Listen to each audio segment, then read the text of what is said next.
الرحمن الرحيم أفمن يتقي بوجهه سوء العذاب يوم القيامة وقيل للظالمين ذوقوا ما كنتم تكسبون كذب الذين من قبلهم فأتاهم العذاب من حيث لا يشعرون۔ کیا وہ شخص جو اپنے چہرے کے ذریعے قیامت کے دن دردناک عذاب کو ٹالنے کی کوشش کرے گا اور ظالموں سے کہا جائے گا کہ تم مزہ چکھو اس چیز کا جو تم دنیا میں کیا کرتے تھے، ان سے پہلے بھی لوگوں نے جھٹلایا تھا تو ان کے اوپر عذاب آ گیا ایسی جگہ سے جہاں سے ان کو کوئی گمان بھی نہ تھا۔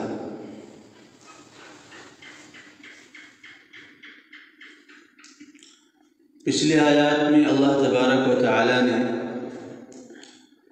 فرمایا تھا کہ افمن شرح اللہ صدرہ للاسلام، کیا جس شخص کے سینے کو اللہ تعالیٰ اسلام کے لیے کھول دے اور وہ اللہ تعالیٰ کی طرف سے نور میں رہتا ہو، کیا اس شخص کی طرح ہو جائے گا جس کے سینے کو اللہ تعالیٰ تنگ کر دے اور اس کے لیے نیکی والے اعمال کرنا اتنا بھاری محسوس ہو جتنا کہ آسمان پہ چڑھنا بھاری محسوس ہوتا ہے؟ مطلب یہ ہے کہ اللہ تعالیٰ جس کو چاہتے ہیں، جس کے لیے اللہ تعالیٰ کی طرف سے بھلائی کا ارادہ ہوتا ہے اور اللہ تعالیٰ جس کے ساتھ خیر کا ارادہ فرماتے ہیں، اللہ تعالیٰ اس کے سینے کو اسلام کے لیے کھول دیتے ہیں۔ فَمَن يُرِدِ اللَّهُ أَن يَهْدِيَهُ يَشْرَحْ صَدْرَهُ لِلْإِسْلَامِ، جس کو بھی اللہ تعالیٰ ہدایت دینا چاہتے ہیں، جسے اللہ تعالیٰ اپنی رضا اور اپنی جنت اور اپنی نعمتوں سے مالا مال کرنا چاہتے ہیں، اس کے سینے کو اللہ تعالیٰ اسلام کے لیے کھول دیتے ہیں۔ اور کچھ ایسے بھی ہوتے ہیں وَمَن يُرِدْ أَن يُضِلَّهُ يَجْعَلْ صَدْرَهُ ضَيِّقًا حَرَجًا كَأَنَّمَا يَصَّعَّدُ فِي السَّمَاءِ، اور بہت سے بدبخت اور بدنصیب ایسے بھی ہوتے ہیں کہ جن کو اللہ تعالیٰ گمراہ کر دینا چاہتے ہوں تو اس کے سینے کو اتنا تنگ کر دیتے ہیں جیسا کہ وہ آسمان میں چڑھ رہا ہو۔ آپ آئے دن دیکھتے ہیں کہ کوئی اسلام میں داخل ہو رہا ہے، کوئی اسلام سے نکل بھی رہا ہے، تو جو اسلام سے نکل رہا ہے یہ ان کی بربادی، ان کی تباہی کی نشانی ہے کہ اللہ تبارک و تعالیٰ کی نظر میں یہ گر چکے ہیں اور اللہ تعالیٰ نے ان کو اپنے سب سے بہترین دین یعنی اسلام سے محروم کر دیا ہے، اللہ تعالیٰ نے ان کو اپنی کتاب سے محروم کر دیا ہے۔ تو یہ اللہ تعالیٰ کی مرضی ہے، اللہ تعالیٰ جسے چاہے جب چاہے ہدایت دے اور جب چاہے جسے چاہے گمراہ کر دے۔ اس لیے ہمیشہ انسان کو اپنے انجام کے بارے میں فکر مند رہنا چاہیے اور اللہ تعالیٰ سے حسن انجام کی دعا مانگتے رہنا چاہیے۔ کہیں ایسا نہ ہو کہ ہمارے کسی عمل کی وجہ سے، ہمارے کسی گناہ کی وجہ سے اللہ تعالیٰ کی نظر میں ہم گر جائیں اور پھر اللہ تعالیٰ ہمیں اپنے دین سے، اپنے اسلام سے محروم کر دے۔ پھر اس کے بعد اللہ تعالیٰ فرماتے ہیں اللہ نزل احسن الحدیث، اللہ تعالیٰ نے بہترین کتاب نازل فرمائی ہے۔ حدیث کہتے ہیں بات کو، عربی زبان میں حدیث کے معنی بات کہتے ہیں، تو احسن الحدیث کا مطلب سب سے بہترین بات، کیونکہ باتیں تو بہت سارے لوگوں کی ہوتی ہیں، باتیں تو انسان بھی کرتے ہیں، باتیں جنات بھی کرتے ہیں، فرشتے بھی کرتے ہیں، دیگر مخلوقات بھی اپنے طور پر باتیں کرتی ہیں۔ تو انسانوں میں، جناتوں میں، فرشتوں میں، تمام مخلوقات میں جو سب سے بہترین بات ہے وہ ہے اللہ کا کلام ہے، وہ اللہ کا قرآن ہے، کیونکہ رسول اللہ صلی اللہ علیہ وسلم نے فرمایا،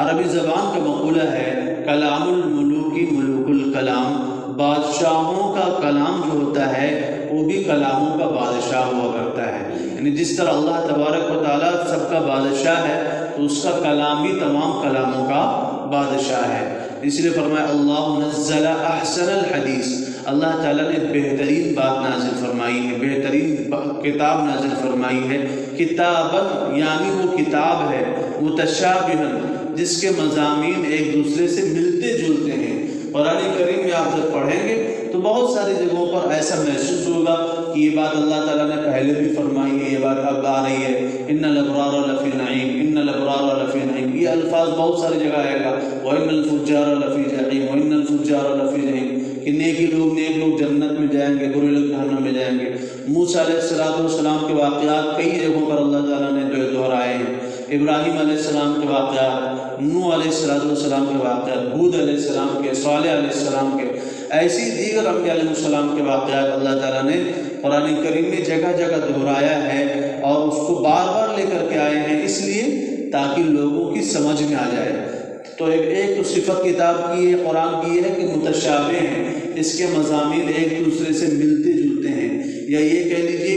کہ ایک جگہ اگر کوئی بات مجمل رہ جاتی ہے تو دوسری جگہ سے اس کی تفصیل بیان کر دی جاتی ہے۔ اور دوسری بات فرمائے مثانی، اس کو بار بار پڑھا بھی جاتا ہے، بار بار دہرایا جاتا ہے۔ چنانچہ دنیا میں کوئی کتاب ایسی نہیں ہے جس کو قرآن کریم کی جتنی تلاوت کی جاتی ہے، اس کو پڑھا جاتا ہو، اس کو یاد کیا جاتا ہو، اس کو رٹا جاتا ہو۔ آپ جانتے ہیں انسان کو جب حفظ یاد کرنا ہوتا ہے تو قرآن کریم کو کتنا رٹنا پڑتا ہے، کتنا دہرانا پڑتا ہے، جب جا کر کے وہ صفحہ 2 صفحہ 3 صفحہ جا کر کے قرآن یاد ہوتا ہے۔ تو قرآن کریم اس دنیا میں واحد کتاب ہے جو سب سے زیادہ پڑھی جاتی ہے، دہرائی جاتی ہے اور جو ہے رٹی جاتی ہے۔ تو ایک دوسری صفت یہ ہے کہ اس کو بار بار پڑھا جاتا ہے۔ اور تیسری صفت قرآن کریم کی یہ ہے تقشعر منہ جلود الذین یخشون ربهم، کہ اس سے ان لوگوں کے دل کانپ جاتے ہیں جو اپنے رب سے ڈرتے ہیں۔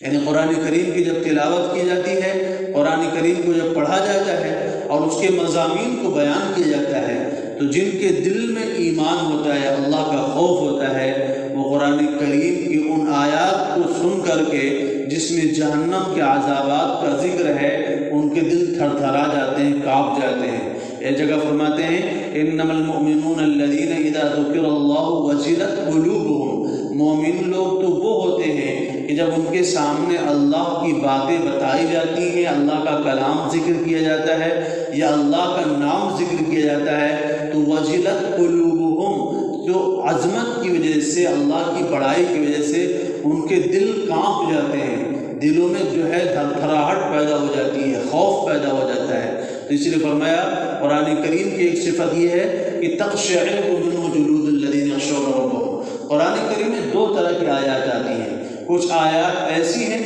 جن میں جو ہے عذابات کا ذکر ہے، آخرت میں پیش آنے والے احوال کا ذکر ہے، اور کچھ آیتیں ایسی ہیں جن میں جو ہے اللہ تبارک و تعالیٰ کی طرف سے جو ہے نعمتوں کا بھی ذکر آتا ہے، الجنتوں کا ذکر آتا ہے، وہاں کے احسان، وہاں کے نعمتوں کا ذکر آتا ہے۔ تو اللہ تعالیٰ فرما رہے ہیں کہ جب عذابات کا ذکر آتا ہے تو دل جو ہے کانپ جاتے ہیں، اور جب جنت کی نعمتوں کا ذکر آتا ہے تو دل جو ہے خوش ہو جاتے ہیں۔ اسی کو فرماتے ہیں تقشعر منہ جلود الذین یخشون ربهم، اور اللہ کے خوف سے رونا کتنی بڑی عظیم سعادت ہے کہ رسول اللہ صلی اللہ علیہ وسلم فرماتے ہیں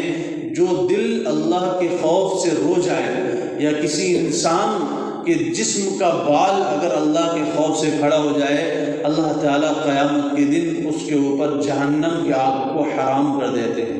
اگر یعنی انسان اگر اکیلے میں اللہ کو یاد کر رہا ہے اور اللہ کی عظمت اور بڑائی کی وجہ سے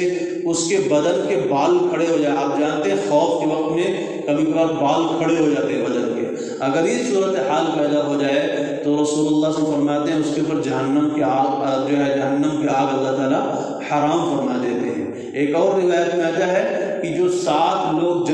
جن کو اللہ تعالیٰ قیامت کے دن عرش کا سایہ نصیب فرمائیں گے، قیامت کے دن جب سورج بالکل سروں کے قریب ہوگا تو اللہ کے کچھ بندے ایسے ہوں گے جن کو اللہ تعالیٰ عرش کا سایہ عطا فرمائیں گے، اپنا سایہ اللہ تعالیٰ خصوصی طور پر عطا فرمائیں گے کہ سورج ان کے اوپر اثر نہ کرے گا۔ تو 7 لوگ نہیں بلکہ 7 طرح کے لوگ ہوں گے، ان میں سے کچھ ایسے لوگ ہوں گے کہ شاب نشا فی عبادت اللہ، وہ نوجوان جس کی جو ہے جوانی اللہ کی عبادت کرتے ہوئے گزری ہو، ہے نا۔ امام عادل پسند بادشاہ، ایک وہ شخص جو اللہ جس کا گھر اللہ کی مسجد میں جس کا دل اللہ کی مسجد میں اٹکا رہتا ہو کہ کب اذان ہو میں مسجد پہنچوں، کب اذان میں مسجد پہنچوں۔ اور رجلانی تحابا فی اللہ اجتمع علیہ و تفرق علیہ، 2 آدمی آپس میں اس لیے محبت کریں کہ اللہ کے واسطے محبت کریں، دنیاوی کوئی غرض نہ ہو ان میں۔ اور ایک نوجوان جس کو کوئی خوبصورت حسن و جمال والی، حسب اور نسب والی عورت اس کو گناہ کی دعوت دے اور اس عورت کو یہ کہہ کر جواب دے دے کہ میں اللہ سے ڈرتا ہوں۔ ان لوگوں میں سے ایک شخص وہ بھی آتا ہے کہ رجل ذکر اللہ خالیا ففاضت عیناہ، کہ وہ شخص جس نے اللہ تعالیٰ کو تنہائی میں یاد کیا اور اس کے آنکھوں سے آنسو جاری ہو گئے۔ اللہ تعالیٰ ایسے لوگوں کو قیامت کے دن عرش کا سایہ نصیب فرمائیں گے۔ اسی طرح ایک اور روایت میں آتا ہے کہ ایک بندہ ایسا ہوگا قیامت کے دن کہ لوگ ایک دوسرے کے لیے سفارش کریں گے، پہلے تو رسول اللہ صلی اللہ علیہ وسلم سفارش کریں گے، پھر انبیاء علیہ السلام، علماء، پھر نیک لوگ جو ہے برے لوگوں کی بھی سفارش کریں گے۔ ایک انسان ایسا ہوگا کہ اس کی کوئی سفارش ہی کرنے والا نہیں ہوگا، اس کو کوئی جانتا ہی نہیں ہوگا، کوئی اس کو اس کا نام بھی نہیں لے گا۔ تو اللہ تعالیٰ فرمائیں گے تمہارے لیے کوئی سفارشی تو کہے گا مجھے کوئی جانتا ہی نہیں ہے، تو کہتے ہیں اس کی آنکھ کا جو بال ہے وہ آ کر کے اللہ تعالیٰ کے سامنے گواہی دے گا، اللہ تعالیٰ میں گواہی دیتا ہوں کہ یہ شخص ایک دن تنہا بیٹھا ہوا تھا اور تیری یاد آئی تھی، تیرا نام آیا تھا، تو اس کی آنکھوں سے آنسو صرف لڑھک گئے تھے، بہے بھی نہیں تھے، صرف پلکوں تک آ گئے تھے، میں اس بات کا گواہ ہوں۔ اور اللہ تعالیٰ اس پلک کے بال کی گواہی کو سن کر کے اللہ تعالیٰ اس کے لیے جنت کا فیصلہ فرمائے گا۔ تو اللہ کے خوف سے رونا، اللہ کے خوف سے ڈر جانا اور تنہائی میں اللہ تعالیٰ کو یاد کر کے اس کی عظمت کا استحضار کر کے رونا اتنی بڑی چیز ہے کہ رسول اللہ صلی اللہ علیہ وسلم فرماتے ہیں ایسے شخص کے اوپر جہنم کی آگ اللہ تعالیٰ حرام کر دیتے ہیں۔ اس لیے فرمایا تقشعر منہ جلود الذین یخشون ربہم، یہ کتاب ایسی ہے کہ جب اس کو پڑھا جاتا ہے تو ان لوگوں کی کھالیں کپا جاتی ہیں جو اپنے رب سے ڈرا کرتے ہیں۔ ثم تلین جلودہم وقلوبہم الی ذکر اللہ، پھر ان کے دل اور ان کی کھالیں یعنی ان کے جسم کی اعضاء اللہ کے ذکر کی طرف نرم ہو جاتے ہیں۔ ذالک یہدی اللہ، ذالک ھدی اللہ یہدی بہ من یشاء، یہ اللہ کی ہدایت ہے، اللہ تعالیٰ جس سے چاہتے ہیں ہدایت دیتے ہیں۔ یعنی ہدایت تو اللہ کے فیصلے کی بات ہے، اللہ کی جو ہے تقدیر کی بات ہے، اس کے ارادے کی بات ہے۔ اللہ تعالیٰ جتنے لوگوں کو چاہتے ہیں ہدایت ملتی ہے اور جن کو چاہتے اللہ تعالیٰ گمراہ کر دیتے ہیں۔ فرمایا وَمَن يُضْلِلِ اللَّهُ فَمَا لَهُ مِنْ هَادٍ، اور جس کو اللہ گمراہ کر دے اس کو کوئی بھی ہدایت نہیں دے سکتا ہے۔ یعنی پھر وہ ہمیشہ کے لیے ذلت اور رسوائی اس کا مقدر بنا دی جاتی ہے۔ اس کو ہدایت ملنا یا اللہ تعالیٰ کی طرف سے کوئی بھی جا کر کے اس کو جو ہے سیدھی راہ دکھا دے